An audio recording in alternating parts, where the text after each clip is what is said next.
ఎన్టీఆర్ కోనసీమ జిల్లా అమలాపురంలో rotary club నూతన కార్యవర్గం 22 మంది సభ్యులతో అధ్యక్షుడు ఆర్డీఎస్ ప్రసాద్, సెక్రటరీ ఆకుల పవన్, ట్రెజరర్ శశికుర శ్రీరామ్ ఎన్నుకోబడ్డారు. కార్యక్రమంలో ఆర్డీఎస్ ప్రసాద్ మాట్లాడుతూ జాతీయంగాను అంతర్జాతీయంగాను పేరు ప్రఖ్యాతలుగాంచిన రోటరీ క్లబ్ను నూతన కమిటీ ఎన్నుకోవడం, అందులో మమ్మల్ని భాగస్వాములు చేయడం చాలా సంతోషంగా ఉందని వ్యవహరించారు.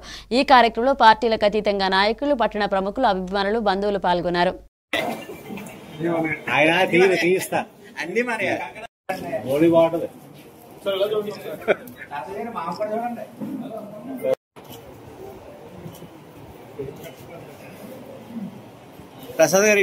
రోటరీ క్లబ్ అమలాపురం 67 సంవత్సరాల వయసు కలిగిన రోటరీ క్లబ్ కి 40 సంవత్సరాలు సుమారు ఉన్నటువంటి వ్యక్తుల్ని అధ్యక్ష కార్యదర్శులుగా తీసుకోవడం అనేటువంటిది, ఇందులో సభ్యులు స్వాభిలాష, స్వార్థం లేకుండా నిస్వార్థంగా పనిచేసే వాళ్ళకి బాధ్యతలు అప్పగించడానికి ఎలా సిద్ధంగా ఉంటారనడానికి ఈ రోటరీ సభ్యులే నిదర్శనం. రోటరీ ఆధ్వర్యంలో ప్రపంచవ్యాప్తంగా పోలియో ఎరాడికేషన్ అనేటువంటిది జరిగింది. ఇవాళ భారతదేశంలో ఒక్క పోలియో కేసు కూడా లేకుండా ఉండే విధంగా రోటరీ సంస్థ విశేషంగా కృషి చేసింది. అలాగే ప్రతి నెల ఒక కార్యక్రమాన్ని రూపొందించి ఆ కార్యక్రమాలకు అనుగుణంగా మన ముందుకు తీసుకుని వెళ్ళడానికి రోటరీ అమలాపురం తరపున 2025-26 సంవత్సరానికి సంబంధించి బాధ్యతలు స్వీకరించున్నాం.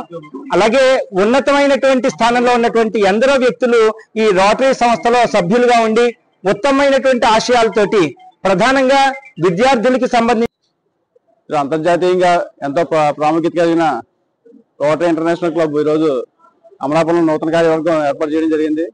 దీంట్లో అధ్యక్షుడిగా నేను, అంటే ఆర్డీఎస్ ప్రసాద్ నా పేరు, అలాగే సెక్రటరీగా శ్రీ ఆకుని పవన్ గారు, ట్రెజరర్ గా శశిధర్ శ్రీరామ్ గారు ఈరోజు ప్రమాణ స్వీకారం జరిగింది. మాతో పాటు ఇంకా 19 మంది కార్యవర్గ సభ్యులు కూడా ప్రమాణ స్వీకారం చేయడం జరిగింది. ఈ కార్యక్రమంలో అతిథులతో పాటు పట్టణ ప్రముఖులందరూ కూడా పాల్గొన్నారు. మేము ఈ అంతర్జాతీయ రోటరీ ఇంటర్నేషనల్ క్లబ్ ద్వారా ఎన్నో సేవా కార్యక్రమాలు చేయడానికి మీ అందరి సహకారంతో ముందుకొచ్చాం. అలాగే ఇకపై ప్రతి వారం ఒక సేవా కార్యక్రమం చేయాలని ఈరోజు మేము నిర్ణయించుకున్నాం. అలాగే అమలాపురం పట్టణంలో, అమలాపురంతో పాటు కోనసీమ వ్యాప్తంగా కూడా మాకు తగినంతగా మేము సేవలు చేయడానికి సిద్ధంగా ఉన్నాం.